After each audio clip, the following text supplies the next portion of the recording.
It's truly an honor to be here.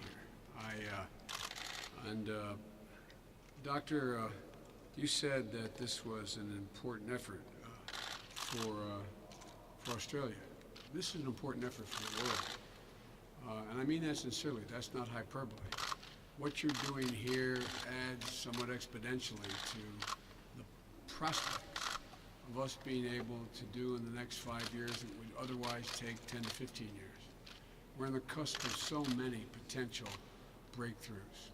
And as we were talking upstairs to some of the brilliant researchers that you've introduced me to, is that all of you know, and my guess is I'm looking at some of the people who put this together. I don't know who among you, but on behalf of the United States of America and on behalf of every cancer patient in the United States of America, thank you for this. I mean this sincerely. Thank you for this effort. Cancer research has not really been a team sport the last 25 years, but you're making it, as we say in the States, a team sport. I just know that the Commonwealth and the state government of Victoria has poured your heart and a lot of your money, but your heart and your interest into this building this facility. It's a testament to your tenacity as well as your dedication to the fight against cancer. And as the memorandum of understanding that we are announcing today between the United States and Australia, and there's been a lot of collaboration up to this point, but a formal memorandum of understanding, I've called for my government to, quite frankly, this moonshot is a slightly different approach that we're taking in the States than we've taken before. The President, I almost wish we hadn't called it the moonshot, because that phrase has been used in the past. And it really is more like the Manhattan Project. It's really about a collaboration in a way that hasn't happened before. What the President has done for the first time, any President has done, he has turned to me and put me in charge of the entire federal government, so that of any agency, there's 13 that have anything to do with cancer research or treatment, and so there's one person now who has the ability to direct, collaborate, and dictate, if need be, cooperation in a way that, because we have enormous resources like all of you do. And part of this is not, there's enormous new discoveries that are in the offing. But if we just took everything we knew now and we dealt with it better than we do now, we would be a lot further along than we are now, and at least in the United States. And we have enormous opportunities. And so when I called for my government to lead this effort, it was to end cancer as we know it and to try to do much more rapidly what is going to be able to be done eventually. Some cynics pointed out that they thought would call for a cure for cancer within 5 years. There are 200 cancers. There is one Alzheimer's, there is one I can know through all the other diseases that are great consequences. But this is a complex set of diseases we call cancer.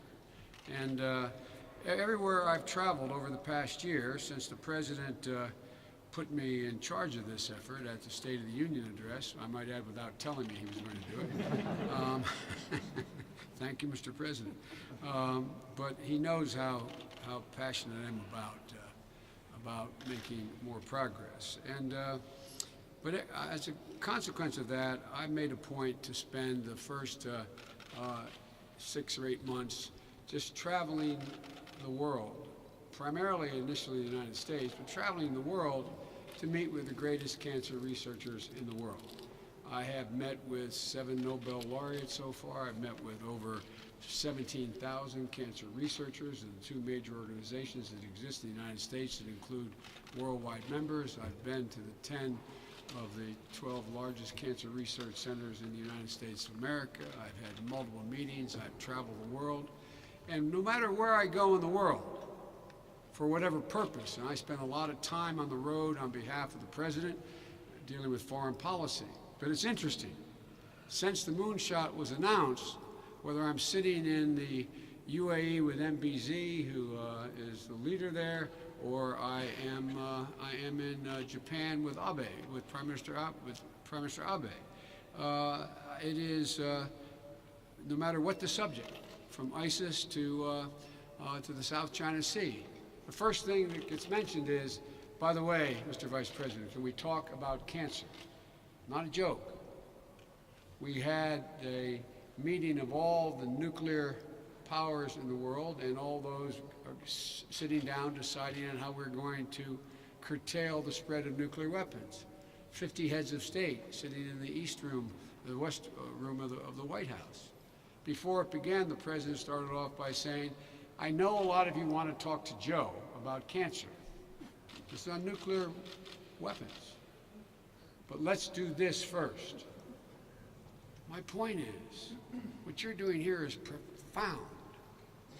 It has an impact in every corner of the world. And if we don't make the kind of progress we need to make, there will be, by the year 2025, 25 million new cases of cancer per year. It's profound. Canada, the United Kingdom, Germany, Israel, UAE, Japan, Jordan, South Korea, Iraq, Pope Francis, they've all asked, and we've asked, to become part of a much larger consortium in order to be able to deal with this problem. And I start by sharing what I've learned at those top cancer research institutions and the scientists and philanthropists with whom I met, that, as I sat upstairs with some of your brilliant personnel, the science and medicine of cancer has reached an inflection point. This opportunity did not exist 6 years ago, 8 years ago, 10 years ago. This is the first time, really 4.5, 5 years ago, that immunologists actually began to work with geneticists, actually began to work with genomics, actually began to work with virologists, actually began to work with chemical and biological engineers.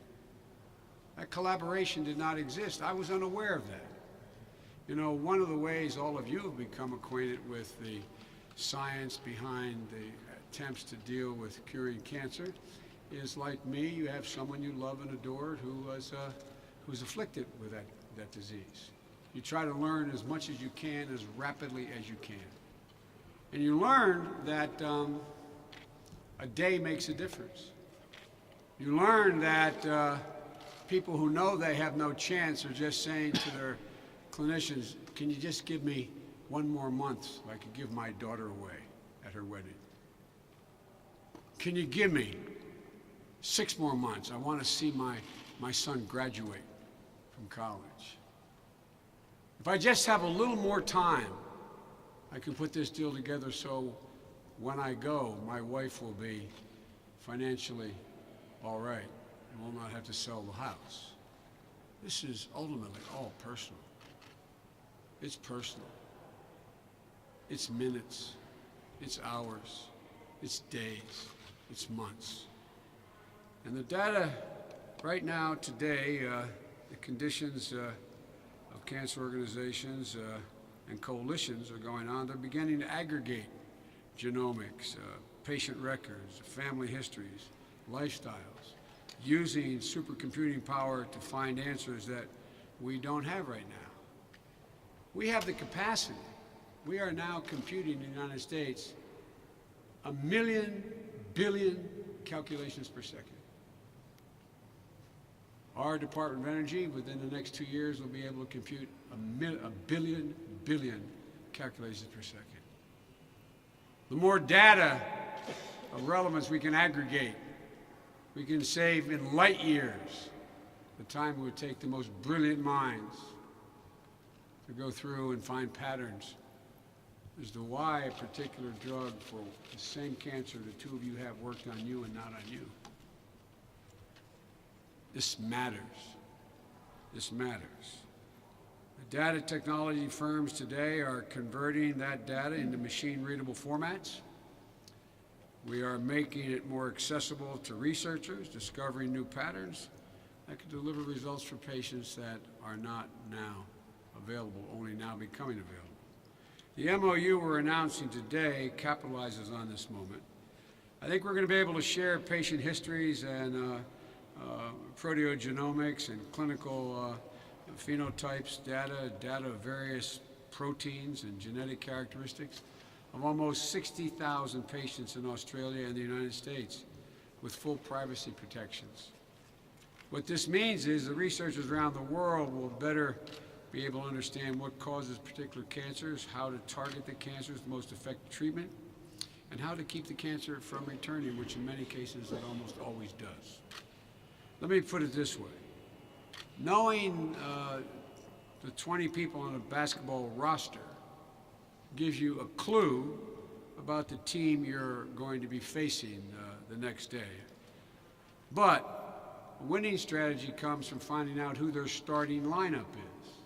Who are the 5 of those 20 you are going to have to defend against? In our fight against cancer, the genes are the rosters and the players, all the players available. If you excuse this homely metaphor, proteins are the starting lineup, those players who actually make it onto the court. Before, the science focused mostly on the genes of cancer, getting only part of the picture. But now researchers here and in other parts of the world are turning to understand both the genes and the proteins, the proteogenomics as they call it. And you're doing excellent work right here in this magnificent new facility. The MOU we're announcing today will give us more rosters and starting lineups to pour over for us to better understand cancer and how we can beat it. And it follows up on my call that I made earlier this year at the Vatican Conference with Pope Francis. Some of you were present. For each nation to contribute genomics and medical record data for at least 100,000 people over the next several years. We'll be able to assess literally records across the world of well over millions of people. Millions. As I said, that's what we call big data, and it has phenomenal potential in the hands of brilliant researchers like the woman I just met. I told her when she wins the Nobel Prize, I want to be invited. And I'm only partially kidding. At the same time, we outlined other guideposts for international commitment to end cancer as we know it. And I'll just take a few more moments with your permission. First, for this international response, we have to increase our global focus on cancer prevention, as well as treatment and access and affordability, which is a major issue in my country and in yours. One product that worked very well that came on market for a particular cancer in 2002 was $28,000 a year. It's now $148,000 per year. I don't get it. And that's worrying drug companies that I don't get it. Because we've got to get it. We need the research. They waste a lot of money on dry holes. They deserve to be compensated. But there is some relationship. And so the second thing we have to do is raise the international response to cancer with the same urgency that we bring to infectious disease. When we were dealing with the Ebola threat in Africa, the President of the United States, because the World Health Organization was not up to it, organized the effort himself. We got the United States military to go to Africa. We spent billions of dollars, raised hundreds of billions of dollars. The world responded. We need the same sense of urgency in the fight against cancer. We have to increase research and patient data sharing among researchers, institutions, foundations, and nations. And as I was saying to the doctor, one of the things I am most grateful for, it may not have been his intention, but you are setting a standard here, doctor, that is going to be impossible for the great research institutions and cancer institutes of the world to ignore. They will be shamed into doing what you are doing, making available for the world to use with the proper safeguards this data. It's amazing how quickly the culture is changing. One of the things I'm most grateful to you about is this example you're setting here. Fourth, the support of international standardization of data in biorepositories so when oncologists or medical centers create electronic health records for a patient, those records can actually be shared and compared with the data from medical centers across the world. We're not there. The President, I thought we were being very smart when we came up with the Recovery Act, where we spent almost $1 trillion, over $840 billion spent in 15 months. And by the way, less than 0.2% waste or fraud for every outside group that looked at it, for a fact. And one of the things we wanted to do is to change government as well as keep us from going the way Europe went in terms of the aftermath of the recovery, or of the Great Recession. And so we provided $35 billion for electronic record keeping, because every expert in the world told us this is critically important. But what we didn't know is we created 5 separate silos. 5 separate silos. On a point of personal privilege, we used to say in the United States Senate, my son was at MD Anderson. He was in a trial of 1 with anti-PD-1 and a virus injected into his brain for his glioblastoma. He needed to have his test every day, trying to get the information from Walter Reed down to MD Anderson was impossible. We had to take photographs of it and or fly it down. In the 21st century, can you imagine running any multi-billion-dollar institution that way? So we got a lot of work to do. It's no one's fault. I'm not ascribing blame, but we have a lot that we have to sort of clean up. It's within our wheelhouse that we can do. And so making sure that that these records can be shared and compared with data from medical centers across the world will make a big difference. But it's going to take time. It's going to take a lot of investment. And we have to increase worldwide government investment in research. But as we say, as my grandfather used to say, telling you that here is like preaching to the choir. You're way ahead. Imagine what we can do with data if we have the supercomputing capacity we have.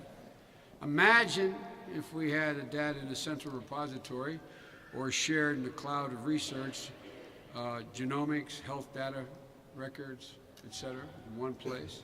Imagine what we could do with global sets of patient data to represent the great international diversity of populations, of people, and of cancers. Imagine if all this data was available to researchers across the globe now. And imagine when other cancers can be prevented, treated, cured, or made into manageable chronic conditions. And imagine the day when we treat a cancer, when the treatment of cancer in some cases is a distant memory, when our children get vaccines for cancer as routinely as they do for mumps and measles. Imagine research going on right here in this facility and 3 facilities at home, where you can have, quote, blood biopsies, where you actually test your blood to find markers that not only determine whether or not treatment you're getting is working, but what precursors, markers you have in your bloodstream that can prevent you from ever acquiring the cancer in the first place. There's enormous, enormous possibilities. And that's what this MOU we're signing is all about. Let me close by saying we all have reasons to be in this fight.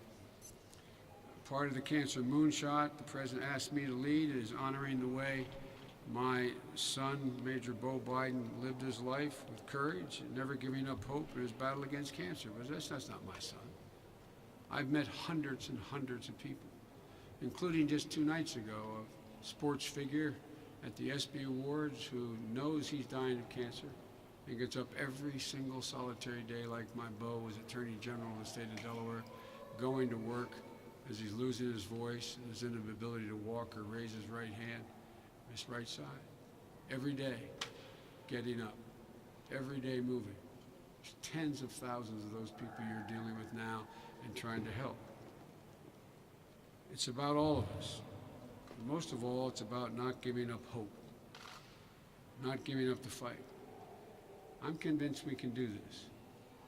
This is way beyond, as we say, the province of my wheelhouse. But I'm pretty good at organizing. I'm pretty good at knocking down barriers. And I'm relatively good, at least in my own country, at convincing people why the way we should move. This is an opportunity that hadn't come along in the history of the fight against cancer. And thank God we have people like you, the people I'm looking at right now. Thank God you were willing to do this. It's not just a magnificent structure. This is symbolic of the hope, in my view, the aspiration, the possibilities that you're offering to so many of your countrymen and so many people around the world. I'm grateful to the people of Australia and Victoria for their incredible devotion and commitment to this cause, and that is not hyperbole. I mean it from the bottom of my heart. I give you my word as a Biden. I'm grateful for what you're doing, because you're going to change people's lives in a way that hadn't occurred in all of history. And I'm grateful you allowed me to be here.